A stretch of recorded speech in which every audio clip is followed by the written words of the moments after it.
Welcome. So I have quite a few materials over there on my table, Center for Independent Futures.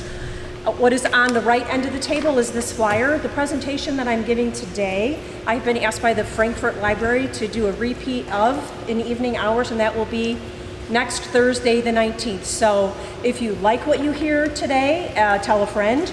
Be really courageous and tell someone you don't know to come to the library, and I would be happy to share all the things that we've learned and the projects we've done in the community in a model that we think is really growing for families. So again, you can grab that on the end of the table. You can take a picture of it with your phone if you don't want paper, then you'll have it to share. Make sense? Are we all good? I'll be checking in with you. I'll be doing some member checking while I'm talking. Raise your hand at any point in time. We do have something in common, all of you and I, and that is, as a parent of a person with disabilities, you are short on time, attention, and energy, and you cannot afford for me to waste your time. So what I'm going to be doing today is talking with you about projects that the Center for Independent Futures, a not-for-profit, has put into communities to create inclusion. I'll also be talking about a model that we provide to families to help them co-create alternative housing in your community that gives you an alternative to simply being a consumer of more government services. Make sense? Some of my wolf pack is here today. This is Max, he's my son. Max, could you do me a favor, and while I'm talking, could you hand out these cards to all the folks that are here? Mm-hmm. Thank you so much, sir. So why should you listen to me? What kind of expertise do I have? I am a mom. I'm from your area. I have been raising a son with disabilities now for 23 years. I'm the community connector for the Center for Independent Futures, and I'm also one of their trainers for family groups. We've trained families across the country to create housing options. And the third thing that I bring to the table is that I am a researcher. I'm a doctoral candidate at the University of Illinois at Chicago in the Department of Disability and Human Development. It's one of the oldest PhD programs in the country. I used to practice law. I tell everyone I'm a recovering lawyer now, and I'm working on disability rights and advocacy. So that is the skill set and the knowledge that I'm bringing to you today. I've asked Max to speak up when he hears something that sparks his interest. He has a visual impairment, so he may just interject in the middle of a conversation to share with you what he feels is important to him. Are you all set, sir? Yep. Fabulous, thank you.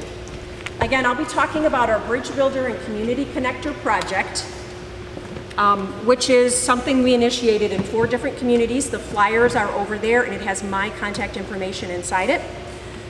As a result of those projects, we created an online toolkit for organizations and communities to use. It's available for free. And then the second part that I'll be talking about is our New Futures initiative. That is the model that we use to help families co-create alternative housing. And those are the 2 sections I'll be getting into today. But before I do any of that, what we are looking at today is helping you to start thinking about how you replace fears and doubts with hopes and dreams.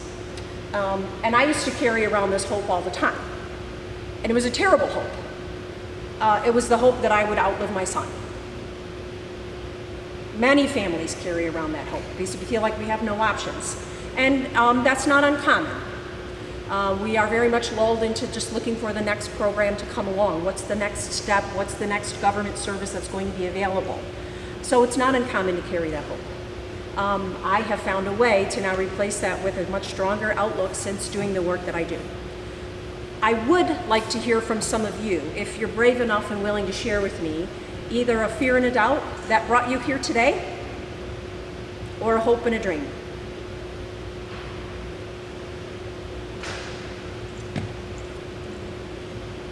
Max, you have a hope and a dream you want to share? Speak up though. I hope to get a job. Anything in particular you want to do for a job? Sportscasting. Max wants to be a sportscaster. He's the ESPN ticker in my house. I will share with you, I've been to the disability fair here. Has anyone else been to the disability fair here? Many of the providers that we interact with when we come talk to us about special needs trusts and they talk to us about government programs, and they talk to us about financing. So a large portion of what we're focusing on is money to support our individual and an attorney to help us do it the right way. And eventually, that's great. I mean, that's giving your child a fish. What I want you to think about today is giving them the tools and the opportunity and the choice to learn how to fish, to get out into the community. Does that make sense? Are you with me so far? Great. Ooh, I don't have to do that. Keep licking my finger like I have to turn the page. So, I want to tell you a little bit of background about the wolf pack, which is part and parcel of how I got into doing what I'm doing, and it might very much be what you're experiencing on a daily basis. Does anyone here have a loved one that is in the transition program? Any of you have children who have transitioned out, or people that you provide supports for that have transitioned out? What about grade school? High school? High school and college, great. So most of what we experienced growing up through the school district here is that these guys, and they all identify as adults with intellectual and developmental disabilities. They participated in their community as volunteers, as a group. They were always together. So growing up and having the same options as their peers. This is them, I call them my models. This was prom. We had a neighbor who donated her backyard and her landscaping, someone else who donated photographs, someone else who donated tuxedos for a reduced price, so that they could enjoy the same things that everyone else enjoys, to have a life like any other. This is them graduating from Lincolnway East High School. Again, all together. This is why I call them the wolf pack. Doing the same things that their similarly aged peers were doing. And then they transitioned out. This is them enjoying buffalo wings and probably a few beers. We've gotten to that point already. They continued in their friendships together, but what we saw happening was that their similarly aged peers were leaving. They were going off to college. They were getting jobs. They were going to the military. And while they were aging, their other peers were leaving and they were staying. And we noticed that in that transition process, all of the things that we came to depend on were slowly disappearing. Your child turned 22, and that's the age where they leave the transition program, and all of a sudden they fall over a cliff. Because everybody that is sitting at that IEP table with you, on the other side, who's been supporting you all along, no matter what you want to have done, no matter how much you say needs to be done, they have to listen to you. And then you hit 22, and everyone on the other side of the table just gets up, and they leave. And where is your power? You no longer have it. You had it as an individual because the law said they had to give it to you. And now you no longer have it, so what are you going to do? And these guys were experiencing, one experienced the death of a sibling, one experienced the death of a girlfriend, the other one experienced his sibling leaving home, and now he's by himself and he doesn't want to be with his parents anymore because similarly aged people are not living with their parents. And so then what do you do when you have no power? And what do you do when your young adult with disabilities wants a life like anyone else? Well, that's what motivated me to really start finding out what the solution to this would be. How could I best support my son? How could I transition him out into the community from a school that was so well resourced that I had no idea it was coming? The school did a really great job and will continue to do a really great job of preparing your individual to go out into the community, but I realized our community was not ready to receive him, to find employment, to find volunteer opportunities, to find social relationships. Think about how you found your first job. Think about how you found your significant other. Think about how you found your best friends. Most of us get on a bicycle and go to the park, or we go to the mall, or we start driving a car and we start meeting people. That generally doesn't happen for people with disabilities. Most of what we do involves physical therapy, involves being in special rec, which is great, and you are with other people who are similarly situated. You are not out in the community, volunteering, being employed, creating your own social relationships of your choosing. And that's the troubling part. So how do we change that? First of all, it's by recognizing we're not alone. I thought I was all alone. I thought I was the only mom who thought that this was unfair, who thought that my son's medical diagnosis is not what is disabling. What is disabling is being excluded and being marginalized. Disability is very much a social process. If you have a medical diagnosis of low vision and you put glasses on, typically that helps you move forward and the eye loss or the vision loss is no longer disabling. It's that kind of concept. If you give someone who is visually impaired an iPad or Braille, they can learn. So it's overcoming those obstacles out in the environment that helps you move beyond the challenges of disability. Does that make sense so far? So I want you just to take a moment and look at some of the things you may already be experiencing, but we know to be true. Long wait lines and long waiting lists for services to be provided. Isolation and depression. Missing the chance to build relationships and practice social skills that we all have done over the years. Some more statistics for you to think about. 40% of individuals with intellectual and developmental disabilities describe feeling lonely at least half of the time. Every other day, at least half of the day. 1 in 4 report not having any friends beyond their family and their paid staff. How do we move beyond that? These are the statistics I'm asking you to think about and bring back to whatever other social circles you might encounter over the next few days. So we've developed a resource to deal with the statistics that I have, or to address the statistics that I just shared with you. And I want to talk a little bit more about that project right now. It is in 2 phases, our Bridge Builder and our Community Connector projects. These were projects that we worked with the Illinois Council on Developmental Disabilities to put into 3 different communities initially. We did it in Evanston, we did it in Cicero Little Village, and then we did it here in Frankfort. And this is the flyer or the little pamphlet you can take with you. It gives you a little more detail about this particular project, and more specifically, it provides my contact information on the inside if you want to reach out to me by email. The second part of the project is our Change Champions. I'm going to give you a little more detail about that. But they came in 2 phases because we realized some of the we realized initially some of the difficulty in creating social inclusion comes from the larger social systems in which our young adults were becoming involved. The Community Connector project was a one-on-one process, and we realized to get into organizations and to build some social capital, you had to have an insight into the larger organization. So we moved on to the Change Champions. I've got a video clip here which is going to do this initial project, the Community Connector Bridge Builder project, way more justice than I ever could. I'd ask you to hang in with me. It's about 8 minutes long. It describes the 3 villages and 3 areas and 3 particular individuals who participated. And you will see me in there, and you will know that that's the Frankfort area, okay?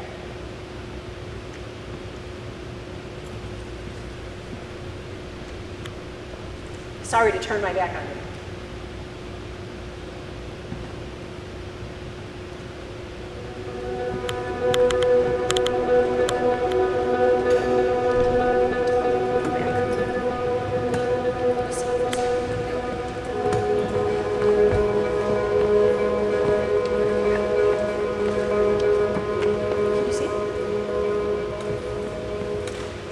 I would say that though they're out in the community and they are a large portion of our community, they don't oftentimes feel a part of the community.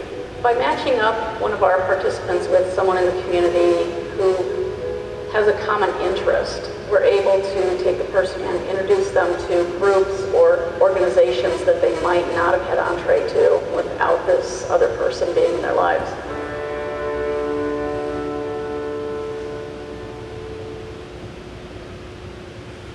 When I had the opportunity to be a community connector for CIF's Bridge Builder project, I saw this young man who was shy and really sort of pulling back on what he wanted to say, but had a very strong interest in cars, and this would be the great opportunity for Matt to learn something from someone in a setting outside of work, and that would eventually lead him to the other people that Adam knows within the automobile community.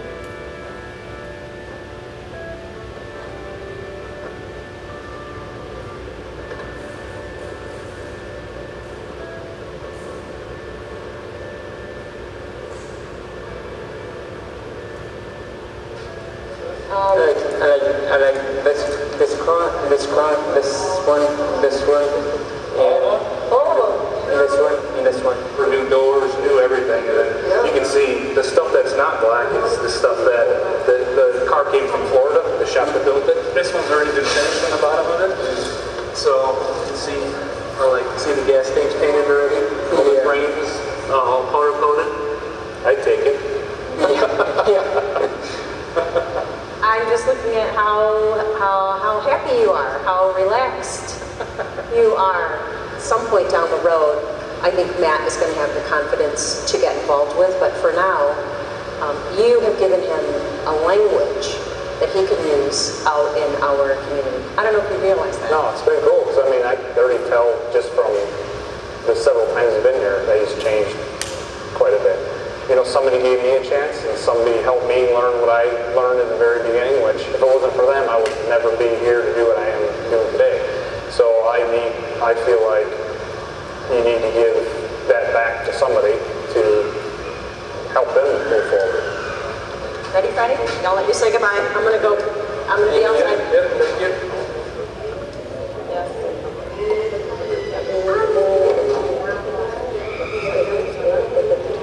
La más motivada es Pamela, nos mueve a todos. Cuando vamos a reuniones, qué vamos a hacer, siempre nos está empujando.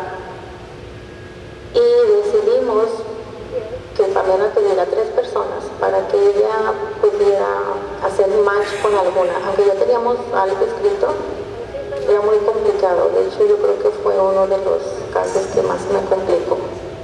Y ver la interacción con las otras 2 personas. Y al final quedó con Carmen.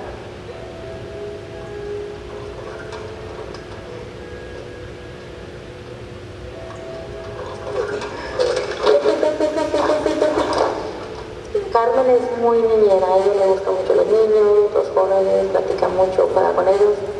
Y empezamos a ver que Pamela también le gustaba. ¿Por qué piensas tú que todavía no haces especial? ¿Por cómo la ves? ¿O por su forma de ser de la niña? Por su forma de ser, ¿sí?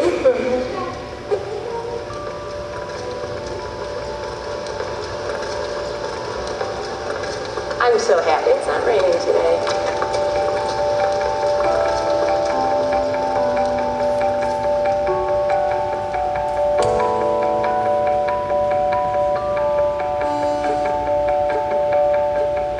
Well, these cameras, they have different controls compared to this one. Let me show you how they work. They're able to communicate. Yeah. In the control They room. tell you, Okay. Come in. What do you like about working with this? Well, learning new techniques. Well, I think we should be working on it, and I'd like to look at the script with you. Yes, I know, yes. Now, why did we decide not to produce that one? Because that would use blue screen technology. That would require lots of visual effects. Do these ideas make you laugh as much as they made me laugh when I read them? Oh, good. See, the next, where we're at right now, we have to add to the script. But none of them. Allergic to reality. I'm allergic to reality. That is something to explore here, is what, maybe there should be more about that in your scenes leading up to. Yes, okay. Me cae nieve, mi favorito que no cae nieve. ¿Sí? Ajá. ¿No te gusta que caiga nieve? No. ¿Por qué? Pues si luego se pone al suelo así. Dijo el chavo de 8.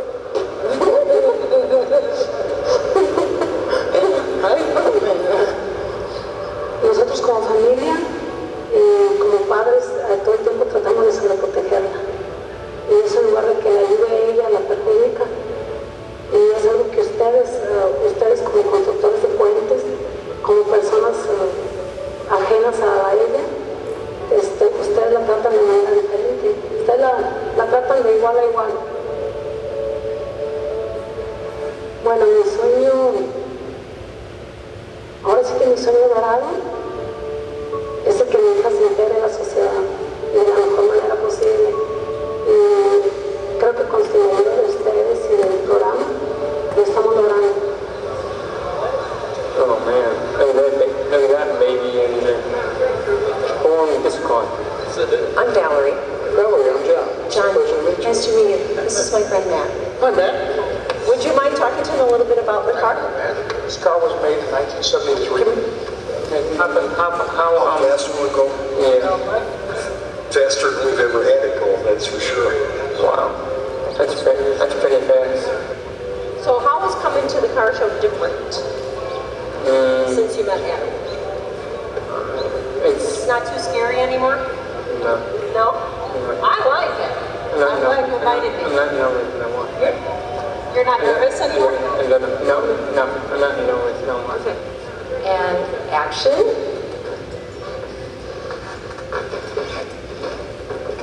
That was very good. This is truly your story in a deeper way than most people get to experience when they make a film. Yes. It's great. It feels great. So I can feel good about what I do. So I can have a better outlook on life. I get to experience something new. Experience. This will truly be a film by Jonathan. Yes, I will. Yeah. Well, it's been nice working with you. It's been a pleasure. It's been an absolute pleasure. Thanks. I love him. Pretty good. Yeah, it's really good. Really good.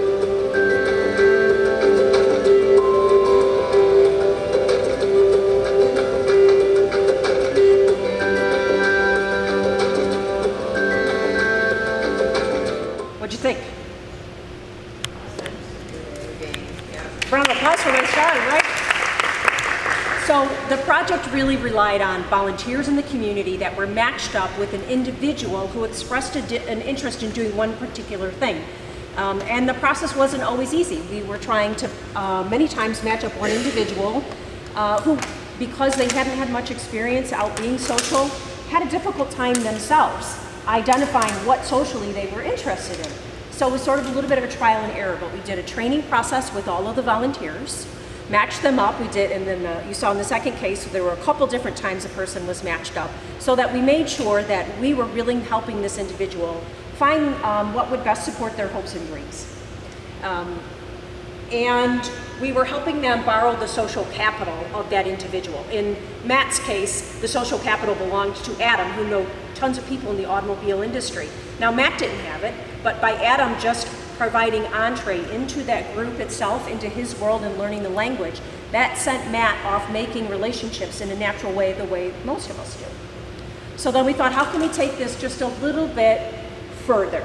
We're working one-on-one with an individual and then a volunteer. What we would like to do is make broader social change. So then we started looking at how could we do this with organizations? How do we get on the inside and find the change makers in those organizations and create long-term change? So this was part 2, our Change Champions project. That's this other leaflet that's sitting over there on that table. And then there's also a project guide that's available on Center for Independent Future's website for free, totally 100% for free.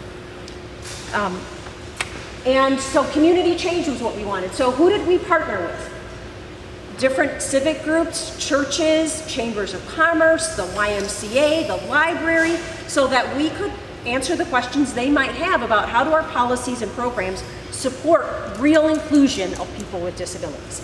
Not a separate program at the back of the church where there's a glass wall and you sit in that program, or a separate reading night at the library where people with disabilities can come and be as loud as they want, because I think we've learned since the 1960s, separate is not equal, right? So who did we work with? Again, we worked in Evanston, Frankfort, Cicero Little Village, and we added the Chicago North Shore. Evanston partnered with the YMCA and the library. Cicero Little Village partnered with different churches and volunteered in the community. The North Shore very heavily looked at their synagogue's involvement and what did people who went to the synagogue want for their individual with disabilities, and what did the individuals with disabilities want. So they went through this whole process of creating surveys and then looking at that data. I am really excited to tell you about what we did here in Frankfort.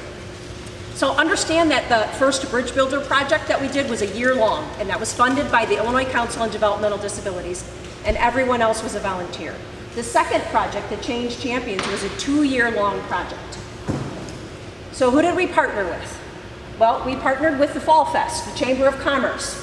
And I had my guys, my wolf pack, out volunteering, recruiting as many people as they could to be out during the Fall Fest delivering water to our vendors. And if you know anything about Fall Fest, there's 250,000 people who come through Frankfurt. There's over 300 artisans from all across the country. So what were they demonstrating to these artisans and to the community? To have my difference be present without privilege. My difference is present without privilege. And we did it working with the Chamber of Commerce. We also did it with the Lions Club. Max is a lion. I'm a lion as well. We volunteer. Our motto is we serve. So Max is out there volunteering, supporting the community, drinking a couple beers. And I'm not sure if in this picture Zach is behind or he's trying to catch up. I'm not quite sure. We also, in support of the Fall Fest, excuse me, Max, did a community chair painting event. For last year's Fall Fest, it was our 50th anniversary, and Trinity Services, who provides supports and services to adults with intellectual disabilities, made Adirondack chairs for the Fall Fest. Businesses and organizations bought them, and the goal was to paint them based on what your business or your organization does, and then set them around Frankfurt. So when our visitors come for Fall Fest, they have an idea of who's in our footprint. And so one of the businesses, the Dancing Marlin, came to me and said, we've seen you speak. We would like to continue partnering the people with disabilities who made the chairs with people with disabilities to paint them. So it sort of just grew. I called the people that I know, because I'm always telling my story.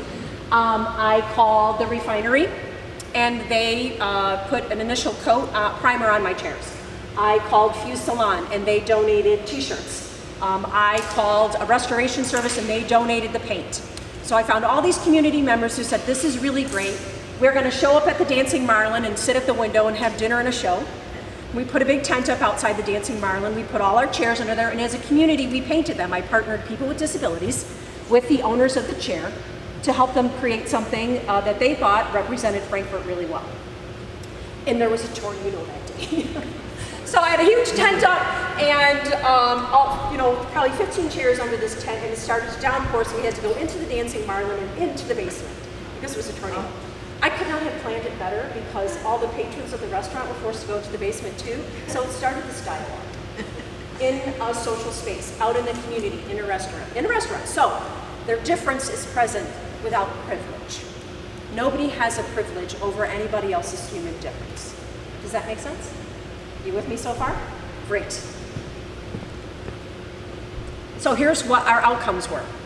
Definitely participation and inclusion, definitely a webinar on asset mapping, and our process guide. And I'm going to get into that asset mapping in a little bit. That was another thing I sort of snuck into the library and asked them, could we do another community event where parents and families with disabilities would come in and we would learn how to map the assets in our community that would help us build social inclusion, either through social participation in clubs, organizations, as employees, or inclusion through co-creating housing options. What I've got now is new change champions and new bridge builders in Sterk Family Law. They are helping me bring organizational change to the rest of the community. They are helping me find new change champions and new bridge builders. That is all of you in this room. We're always looking for families to come to us and say, I'm interested in doing that. Let's apply for a grant.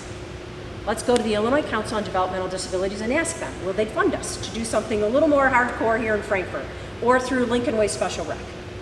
That make sense? A thumbs up, are we all ready? Thumbs up? Fabulous. Welcome back. This is part 2. Just a little reminder again, on the table over there is this flyer for anybody who came in late. I will be doing this presentation again at the Frankfurt Library next Thursday. Feel free to pick it up. Feel free to take a picture of it. Save it for all eternity. This is an essential binder to the next part that I'll be talking about. All families that participate in the New Futures Initiative, which is the housing alternative, receive one of these binders. There's a wealth of material that we have developed since the foundation of the Center for Independent Futures almost 20 years ago by 2 moms. We've learned through their process, in the process of watching other families, how to provide a guidebook, not particularly one physical environment, but a roadmap for how families co-create housing. And why is that important now? Well, there's a government shortage of housing. And if you've explored any housing options for your loved one, you'll know that they're very limited. You'll also know that as a participant in certain government-funded housing solutions, such as a SILA, the money does not go to the person specifically. The money goes to the SILA. And the SILA makes the decisions about where the money is going to be spent. This particular model is based off of home and community-based funding among the families that are in the group, utilized to, in part, fund the housing, but also other models have involved forming your own not-for-profit, forming your own LLC, working with a church organization to fund what you would like to do. So that's a little bit of the background about the New Futures Initiative for Housing. A little bit about the two moms from Evanston, had daughters who were transitioning out of high school, happened to pull up alongside of each other at a stoplight one day, and Jane says to Kay, "Hey, Kay, what's Alicia doing?" Well, she's sitting at home watching TV. Kay says, "So Jane, what's your daughter doing?" Well, she's sitting at home watching TV. So what we find is that government services take a long time to kick in, and even when they do, people have long waiting lists, and the services that are provided aren't necessarily uniquely tailored for what the individual says are my hopes and dreams. Max, can I tell them a little bit about you? Yes. So Max qualifies for services with the Bureau of Blind Services. His name was also pulled, raise your hand if you're familiar with the PUNS list. Max's name was pulled from the PUNS list 2 years ago. We're still waiting for services because he also qualifies for services under the Bureau of Blind Services. And you would think that, that's the double whammy, you're really gonna get services, but that's not what happens. The two of them fight over who's gonna provide what, because you can't double dip. So what has been your experience, Max, with the Bureau of Blind Services trying to help you with employment and job skills? They're not really helping. What is it that you told me? You really like them, but... I like that they're trying to help, but they are not helping my cause in the least. So they show up about 50% of the time. For whatever reason, that's not judgment. Sometimes people's jobs change. Sometimes agencies close. But the reality is when you are a consumer of government services, you do not have 100% control. So this housing option is a way to help families see how to create something that is within your control, more so. And it is based on the hopes and dreams of the individual, and it is based in the community where you live. Are you with me so far? Everyone's with me? Great. Some more statistics. More than 1 in 3 households has a family member that identifies with a disability. These two are absolutely shocking to me. 54 million Americans with a disability, and that was 8 years ago. So the number is climbing. And that globally, 80% of people with disabilities live in poverty. When I say disability is a social thing, it's about access to employment. It's about access to social spaces. It's not about an Americans with Disabilities Act that says you must be hired, or you must be given accommodations if you're hired. You must be able to get into a building. What we've learned is that a law cannot demand what a culture is unwilling to give. These are the statistics that we're working with. So we developed at the Center for Independent Futures a process guide. And this is a lot of words here, and this is available online to you free of charge to print. These are the important words I want you to take a few minutes to look at.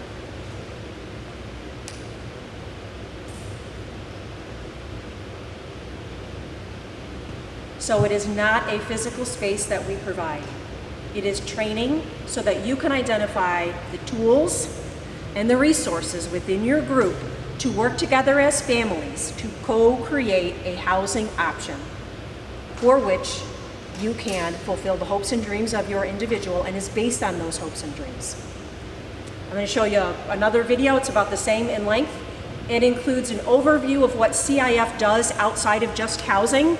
We provide direct supports to individuals. We provide trainings to schools who are working through the transition process. We have an online tool. And then I think it's probably about 4 or 5 minutes in where you'll see Jane. She's wearing gray, she has gray hair. She's one of the founders at the Center for Independent Futures, and she's conducting a training session with families. So it gives you a really great idea of how this process works. It's a series of workshops that families come together, and we're gonna go through those 4 steps of the workshops after you see the video. Are we okay? Thumbs up, everyone's good? Any questions before I play the video? Let's hope it works. I feel a proud person, actually, to be a wonderful friend and family member of Center for Independent Futures over the last 2 years now. CIF is there to really help individuals with disabilities and their families create new options and new solutions. We really want to attack the challenge that too many people with disabilities experience, which is social isolation. We always want our individuals to be learning, and we want to be learning about them and learning with them. CIF has always been focused on what is it this individual wants to do and supporting them living that dream. All right, Jonathan, I'd like you to tell me your name, how old you are, where you're from, and about your family. My name is Jonathan Andre Schumann. I'm 25 years old. I was born on March 15th. It's a historic date in Roman history where Julius Caesar was stabbed by his son Brutus. I love that guy. Most people who meet Jonathan are surprised by the amount of factual information that he has. He just knows a tremendous amount of stuff. In the West Coast, there are more animals like elk and bison and caribou and Dall sheep. He is constantly asking me questions beyond the scope of just tutoring, like philosophical things, like, do you believe evil truly exists? And that blows my mind. I don't know how to answer that. He's doing really, really well. I don't think any parent with a kid like Jonathan could hope for an outcome better than the way he's doing now. It's really great. When we realized that Jonathan had autism, we did not anticipate that Jonathan would be able to be independent. Anytime a parent has a child with special needs, you're kind of instantaneously immersed into this different world for which you have no background, training, or anything, and you have to sort of figure it out as you go along. And there is this big anxiety about the future. He will never have a job, he will never have a friend. At the end of high school, we got in touch with CIF. CIF has several services, direct services that it provides. So that's work where an individual with disabilities works one-on-one with a life skills tutor. We're taking an inventory of their current skill level and identifying areas that need to be grown and developed to make them able to live more independently in the community. We're also working with employers to match individuals up. Monday through Friday, I go to work at Solomon Cordell Beds. Hey, Kamei, good to see you. He does a lot of different things for a lot of different departments beyond the different small things that he does. Rebecca Frisky, you have a piece of milk. Jim Crotty, you have a piece of milk. Guess what day it is? Hump day. He will come in every single Wednesday and say, "Happy Hump Day." It's awesome. You can hear him throughout the entire office, like going around telling everybody Happy Hump Day. Yes, we did. Yes. His job is giving him the possibility of living independently, paying most of his rent. CIF has 4 different residential options that have been created over the last 12 years. The house has a community builder in it in case he needed it. Adam is a great roommate for Jonathan, and they really get along very well. That's something that as parents we're very happy to see, really. Very cool. So do you guys have any questions for Jonathan so far? Or do you want to hear a little bit about what his daily life is like? I have a question for you. How do you feel that you're independent? Yeah, it feels great to be independent because I get to make my own choices, I get to make my own decisions, and I like to plan things out, I like to prepare things ahead of time. When a need arose in schools to help students with their transition plans, CIF was a natural. Whether we're moving from middle school to high school to post-secondary, CIF supports adults in transition. So Center for Independent Futures, let me do my name, Jonathan. So for example, Jonathan. The online tool is a new format that we're developing. There's a skills inventory included, person-centered planning, goal writing. A huge part of the tool that will be especially useful for schools is the data collection piece, so that schools are able to record and articulate what the students are doing in terms of their person-centered goal writing. And you did that, right? So now what's your next goal? We are so excited to be able to be in these programs, to be in these schools and working with educators and with students and their families. So good morning, everybody. I'm sorry we're just a little late in starting. As trainers, we only have you 2 days, okay? It would be great if you heard all about community, and then you heard all about housing, and then it was all about support. CIF has been able to take the process that they experienced and went through in creating alternative housing options and put it into a training program for other families in other communities. In what you saw last night, did it expand your vision for your dream? It's very good to see what the end product looks like. Go downstairs to watch TV? Or Yes, well, we watch TV there. We were able to go and visit the gentlemen in their own apartment and really see firsthand a way to think about a different future. Everybody here is committed, and I'm committed to help everyone individually and to work together. I mean, we're all in this together, okay? The Maryland DC group that is in is helping to fill a huge need. We are following CIF's model, but we are obviously toning it to be how it works for us in the Washington, D.C. area. To create a future not for people with disabilities, but with people with disabilities. That's really what makes the difference. welcome, welcome. Hey, Dad, good to see you. Our vision for CIF lets families have a peace of mind that if they aren't here, we still will be. Yeah, Jonathan, it's Megan. It's hard to describe. It's such like an emotional thing for me, and in a positive way. I care for them so deeply, and it's just a big thing. It's an awesome thing. You know, we trust the people who run this organization. They've earned the trust of, you know, numerous families. It's a really remarkable thing. At CIF, I think Jonathan is close to having achieved a lot of his potential, living very independently, taking transportation, having friends, and having a job. I think this is something that you can't create yourself. You have to have this wonderful organization, CIF, to help you do that. It's important to have a dream. It's even better when the dream actually comes true. Yes.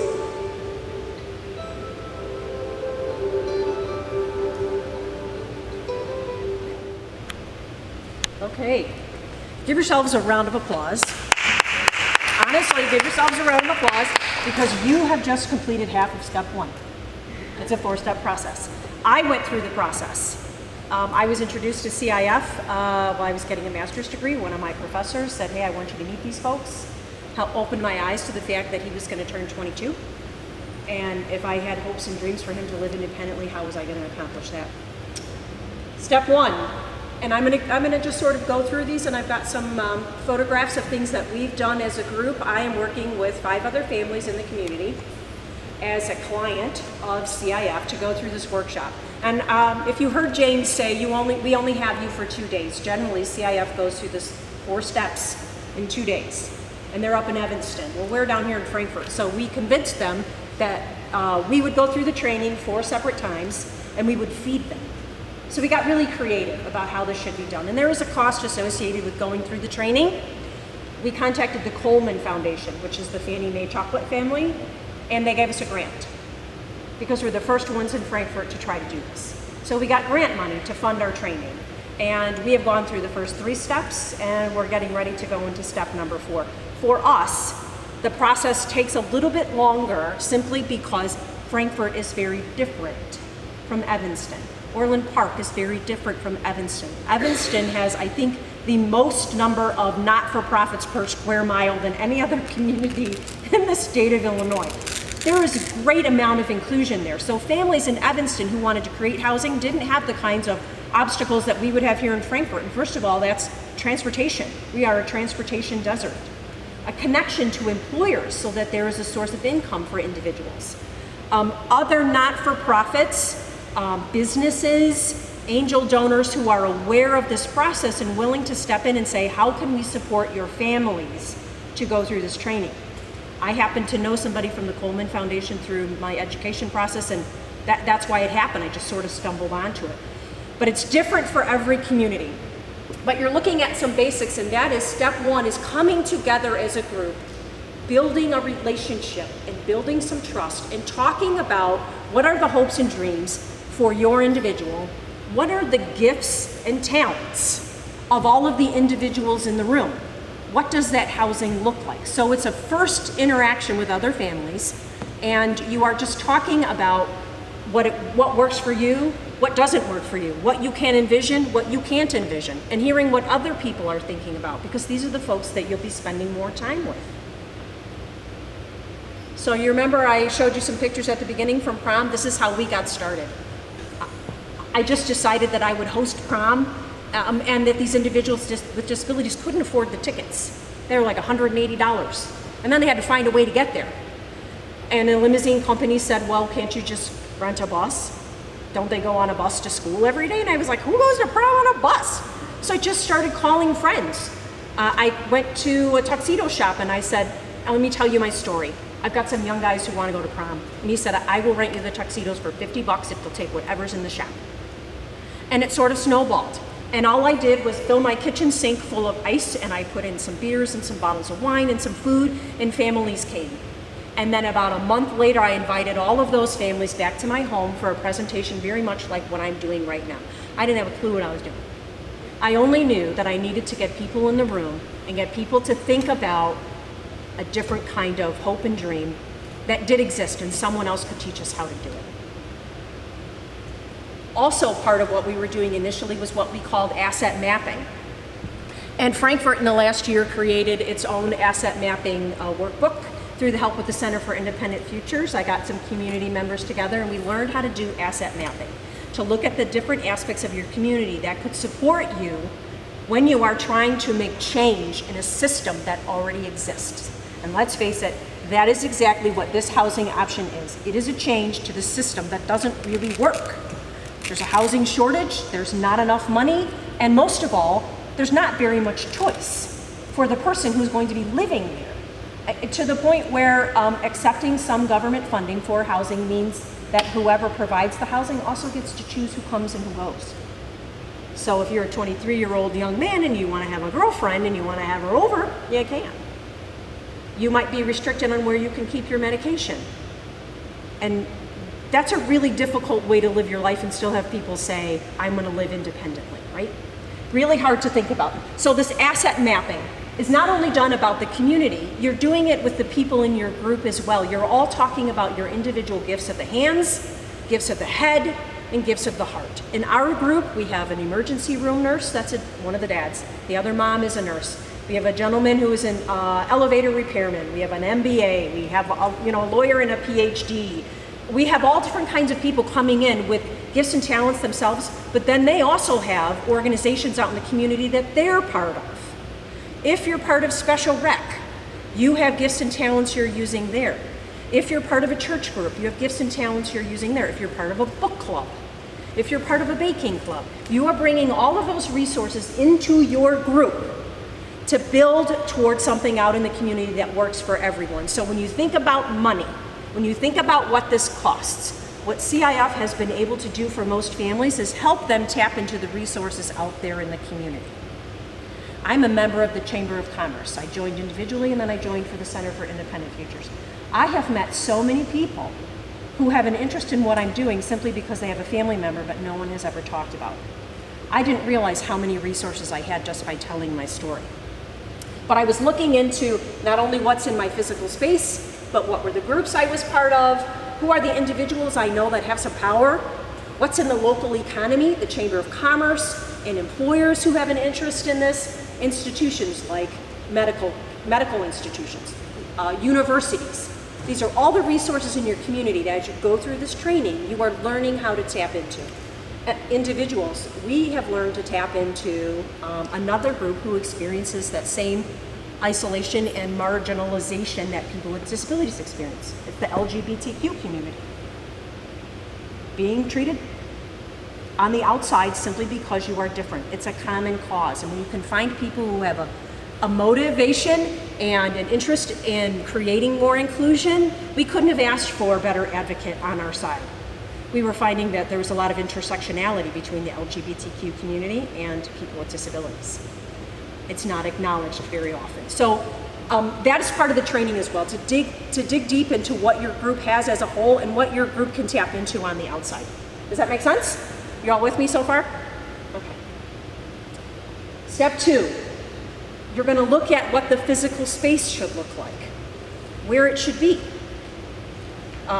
And as a group, you're talking about it. We have a really important tool that we use that I want to show you next, but it really helps go through all of these steps that you're going to take in part 2, specifically creating a housing budget. That is so key for families to think about. Where are our funds going to come from?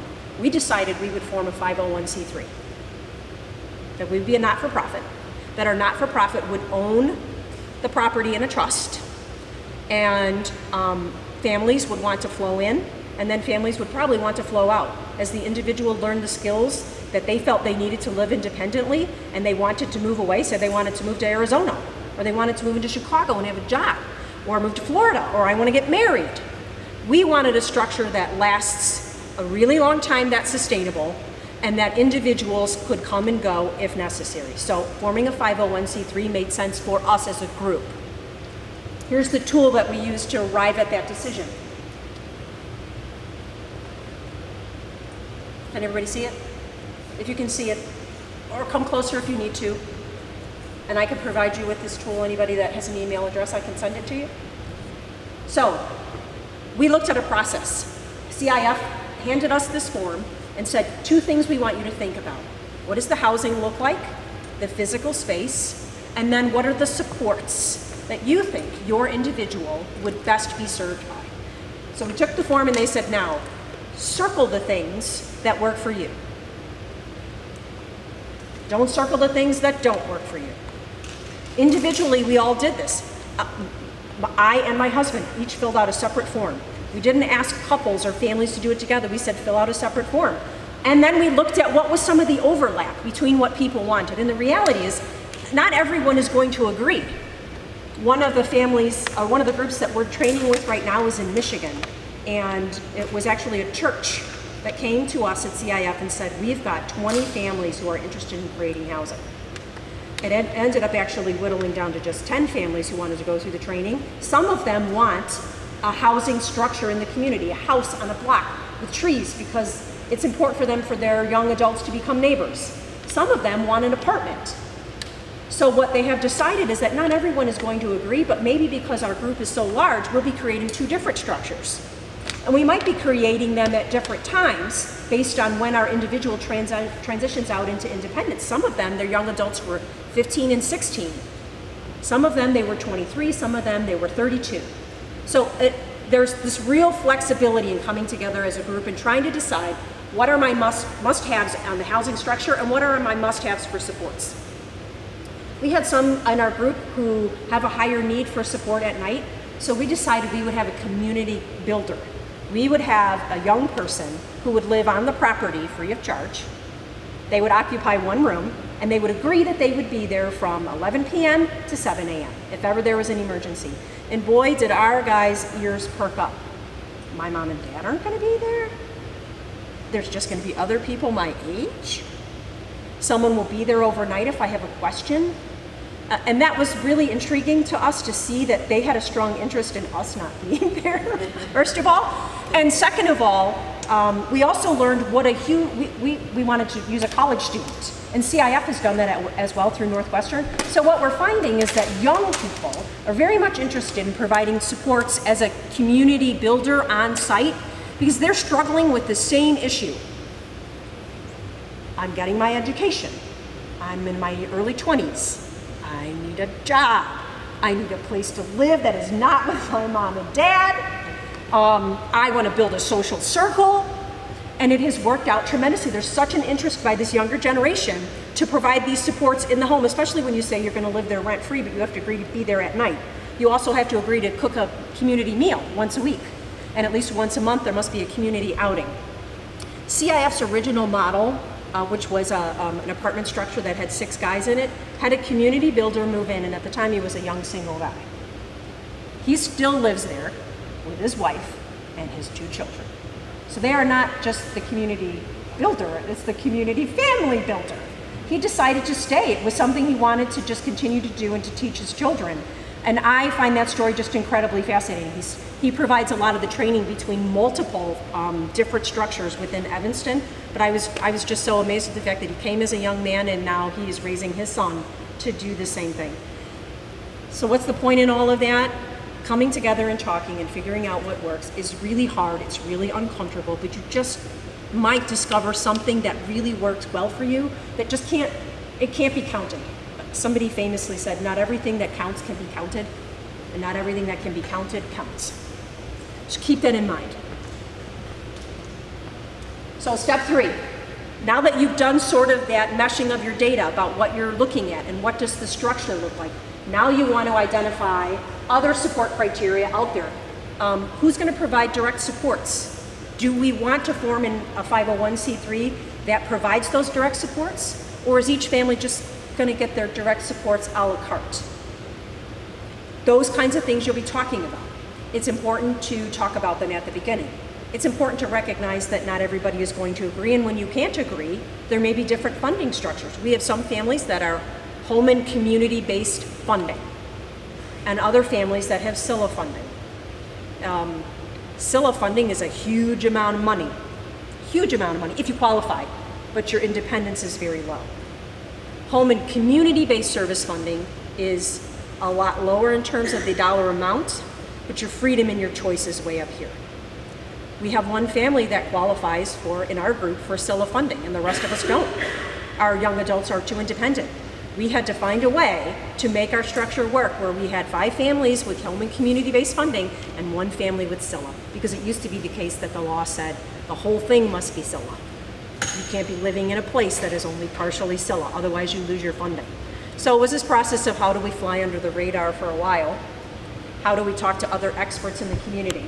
And so when you talk about creating your partnerships and developing partnership agreements, I'm talking about that kind of experts in the community. Think about Sterk family law. That is an expert in the community. Somebody who knows disability rights, somebody who practices and lives it, and it's their vision.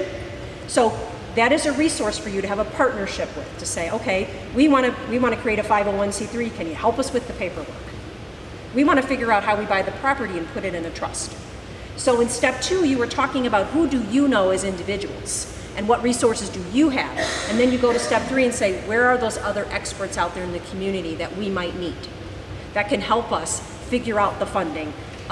Prudential, financial.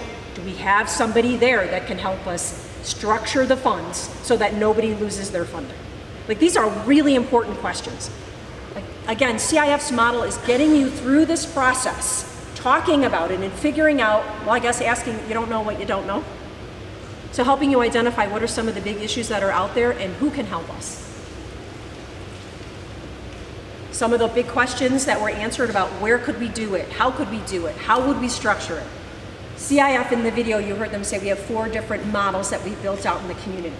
This first one in the west suburbs was actually a family that partnered, 3 families that partnered with a church and purchased the property. It went in a trust, and these individuals lived there with the community builder like we decided we wanted.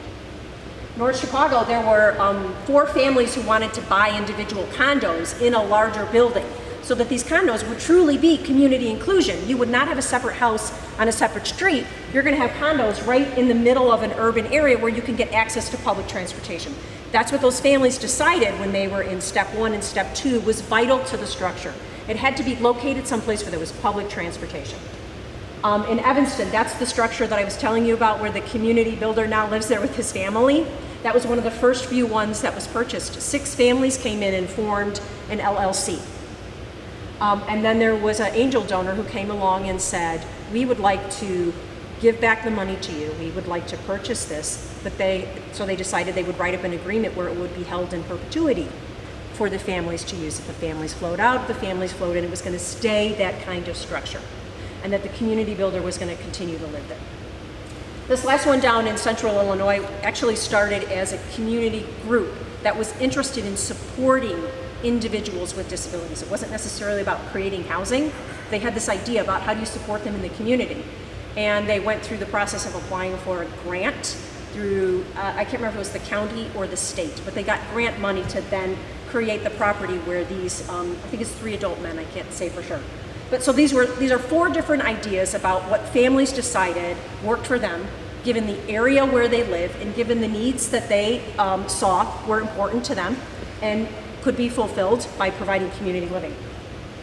All of these structures center around this whole idea of the CIF model, which is hopes and dreams of the individual at the middle. This is your individual here, right in the center. You've all got one of those cards. Carry it with you. Share it with someone you know. Be brave enough to share it with someone you don't know. If you have your card and it's easier to read, take a look at it. These are all the intersections that individuals with disabilities have been telling us are important to them. So now we're moving on to step 4, opening your doors. This is a lot of the social stuff. I call this the fun part because you are now introducing yourself to the community. Some of the homes, the individuals decided they would have a barbecue and they would invite the neighbors over. They recognize that there's this, have you heard of NIMBY? Not in my backyard. That mentality exists in some communities where we're going to have a house of people with disabilities moving in. What's going to happen to the neighborhood? There's lawsuits regarding that. It exists. You've also been getting involved in the community as a volunteer. Max and I are with the Lions Club. It's not going to be surprising to the Lions Club when we introduce this independent housing. It's not going to be a surprise to the Chamber of Commerce that we're going to be doing this independent housing because I've been a volunteer with them for years now. That pull-up-a-chair event that I was telling you about, it was no accident that I did it in a public space on LaGrange Road, where everybody's having dinner, and like I said, it was dinner and a show. So these are adults with intellectual disabilities, these are adults with physical disabilities, these are support family members.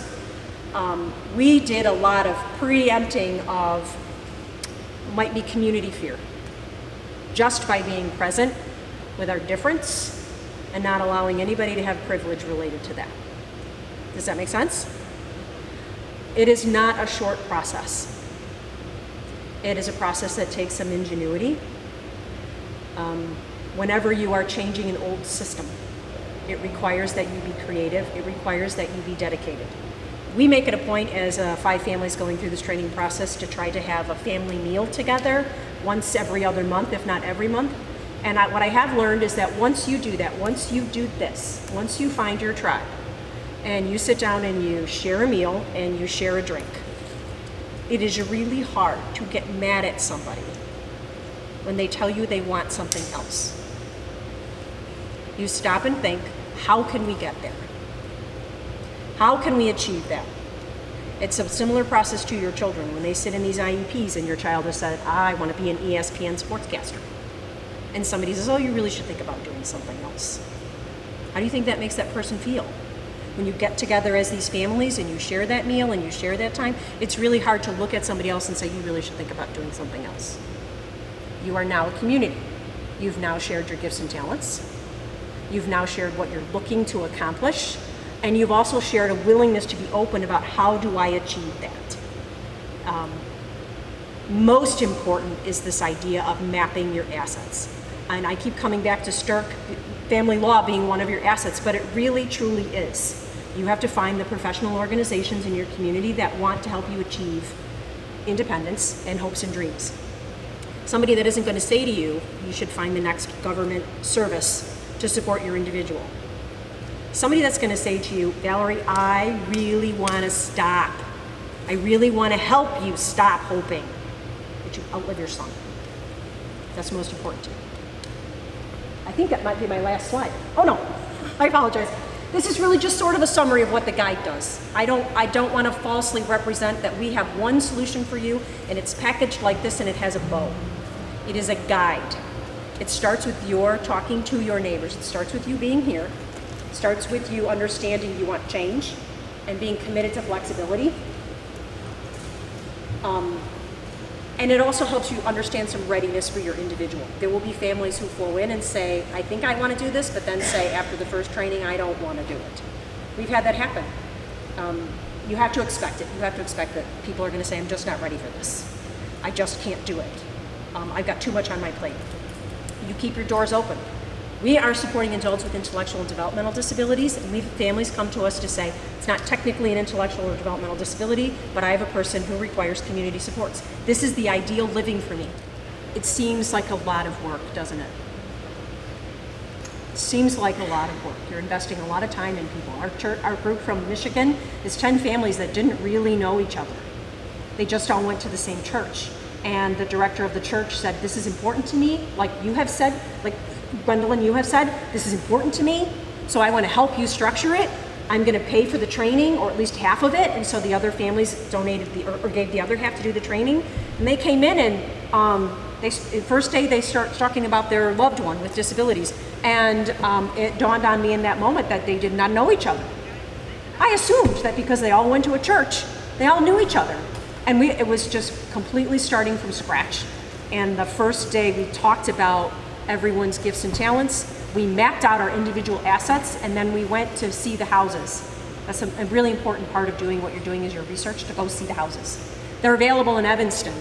And I invite you all to reach out to me to say, I would really like to take a tour. I want to go meet Jonathan, and I want to go meet his roommate, and I want to see what this structure looks like. And then we came back the next morning, and these families shared so much with us about how they now felt connected. They all felt connected because they saw an end product that they were all moving toward. And they had been together for a meal in someone's home, and the next day they were completely committed. I cannot stress that enough, how amazing it is to share a meal with somebody and then move toward an agreement or a negotiation. There's just something about sharing a meal that makes people open up, and then you really get connected. It's my favorite thing to do, is to eat. Thank you for asking me that clarifying question. These are all of the experts who know way more than I do, who helped us develop all these training manuals, who helped us file our proposals to get the grants to Community Connect. I would love to be able to do more community connection through grants from the state of Illinois. It's a matter of finding families and groups who are interested in saying, we want to try this again. So I want to thank Sterk Family Law. Max is part of our Wolf Pack. I want to thank you for hanging in there and listening to me ramble on. Of course, LWSRA for giving us the space and the time, and the cupcakes too, to allow me to share this with you.